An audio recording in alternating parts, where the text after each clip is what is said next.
Whenever a new phone comes out, there's always so much hype about it, whether that's better camera, better screen, better performance.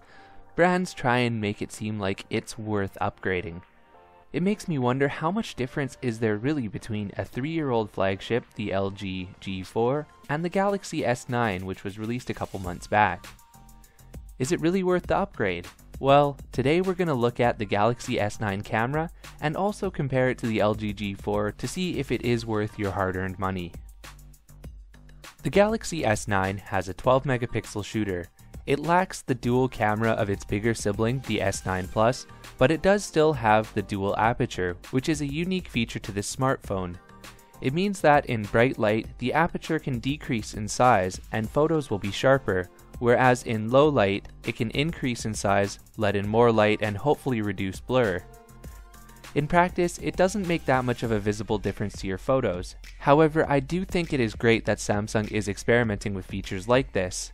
It gives the camera more flexibility and pushes smartphone cameras more towards the space of a proper digital camera.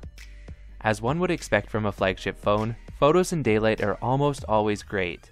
There are a few situations where the color's a little bit off or the HDR isn't the best, but for a cell phone, this thing is top tier. I appreciate that photos from this phone often have a more natural color balance than past Samsung phones, which would occasionally push towards too bright and too saturated. But if I did have one complaint, and I just want to make it clear that this is a very minor complaint, I find that the photos are often a little bit on the dark side, especially with HDR. In order to make the HDR mode a little bit stronger, just give a tap on the dark part of the photo, and the HDR mode will brighten that up for the next photo you take. Sometimes though, that results in really strange color balances, where the foreground will be a little bit too blue, and the background will be too yellow, but for the most part that's a workaround if the HDR mode isn't strong enough for your tastes. At this point, I've been using this phone for maybe over a month, and I've taken around 1,000 photos with it. I'm not really cherry picking results here, I'm just going through the photos that I've taken, whether they're good or bad, and as you can see, a lot of the photos are really damn good. So let's move on to low light next. In some cases, I feel like Samsung has applied way too much noise reduction. You'll see that especially when we get into comparing the LG G4 and this phone. But aside from that, again, the S9 is in the top class of low light shooters. There is very minimal noise. As well, detail is mostly intact, and as long as you're not printing a big poster or looking at it on a giant high-definition screen, you probably won't notice anything wrong with these photos. When it comes to the front-facing camera, photos are pretty good as well. The front-facing camera has autofocus, which I feel is both a good thing and a bad thing.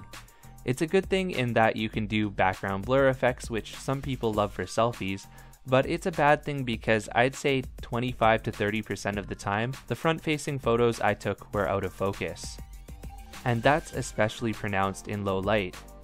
For the most part, this is an excellent selfie shooter, especially if the camera does get the focus right. Video quality from this camera is pretty spectacular too. You have 4K at 60 frames per second. Just note that autofocus is locked at 4K 60, as well you don't get stabilization. There's 4K at 30 frames per second, there's 2K, there's 1080p, and all of those formats look great. One thing really neat that you can do with this camera is super slow motion.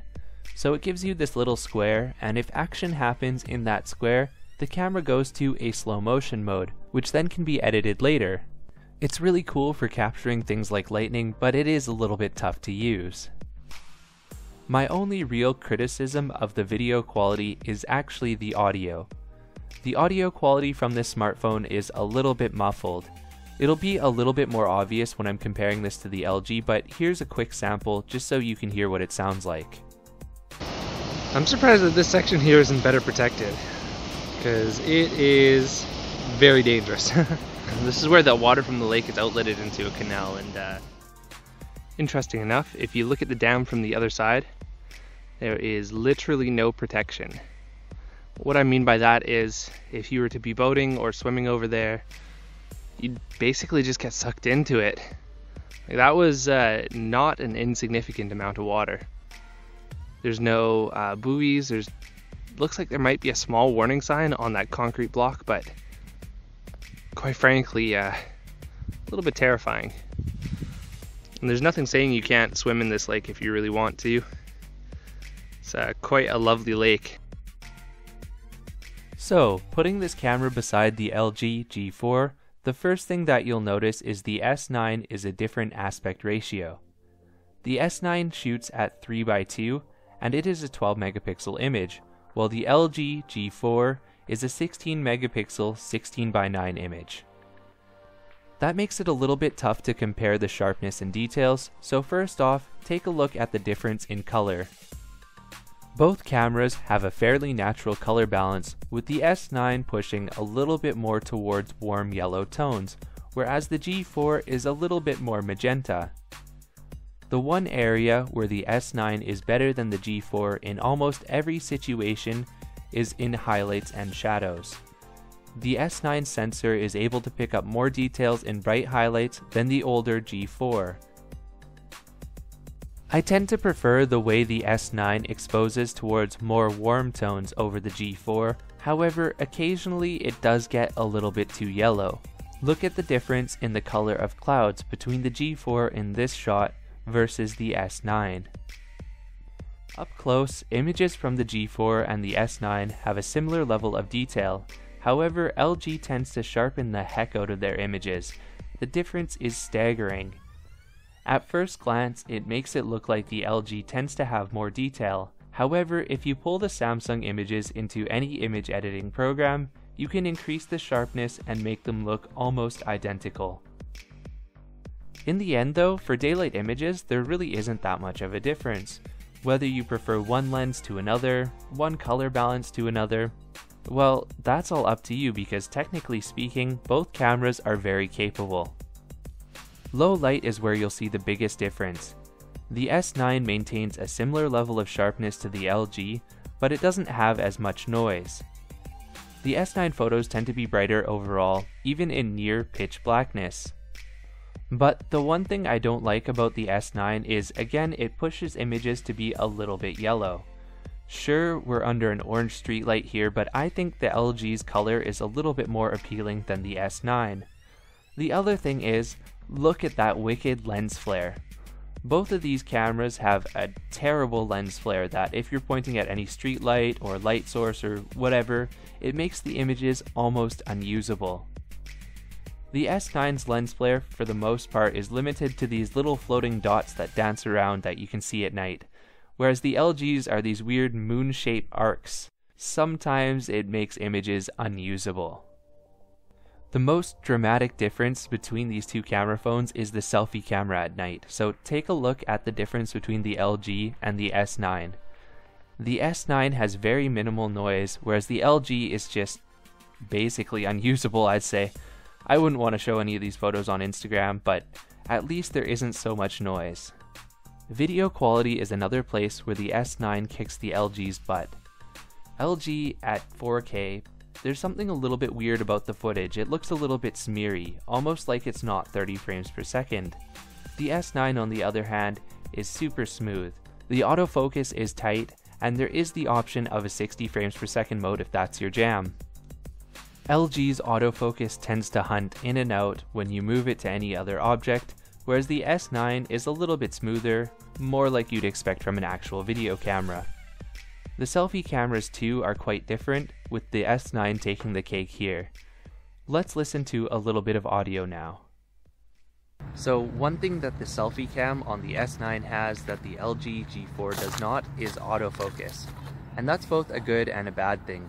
It's really good in some situations because you can get nice background blur while your face is in focus. However, if it's low light or some tough conditions, the selfie camera will occasionally hunt focus and miss focus. And so it really depends what you're looking for, you know. If you like having that portrait blur, the selfie camera on the S9 can do that, whereas older phones cannot. But at the same time, if you're shooting a lot in low light, it sometimes misses the punch. Okay, this is a direct one-to-one comparison of 1080p mode. Okay, this is a direct one-to-one comparison of 1080p mode. So as you can hear, the S9 is a little bit more muffled, but in this situation it doesn't make that much of a difference. But as I said, it's totally adequate. just not as good as some other cameras. So overall, what's my conclusion? Well, the S9 is a great cell phone camera, but you know, it might not really be worth the upgrade. If you've got an S8 or an S7 or any smartphone really made in the last 3 years and it still works and you're still happy with it, you probably won't notice that much of a difference if you upgrade to the S9. The thing is, smartphone companies want you to upgrade every year. That's how they make their money, so you have to try and filter out what is a gimmick and what is a real useful feature. The dual aperture is pretty cool, but I think for the most part, the average user isn't going to notice it. The camera is excellent, but is it really worth that much over your current smartphone? If you're coming from something older than an S4, you're definitely going to notice a difference here. The only time I really see it worth moving up to the S9 Plus is if you want the bigger screen, because the second camera, it's a little bit of a gimmick unless you're using zoom all the time. Anyways, I'm interested to know what you think. Is it worth the upgrade from your current smartphone, or are you gonna wait? Did you like the LG more, or did you like the S9 more? Let me know in the comments below what you think, and as always, if you like this video, give it a thumbs up and don't forget to subscribe. Thanks again for watching.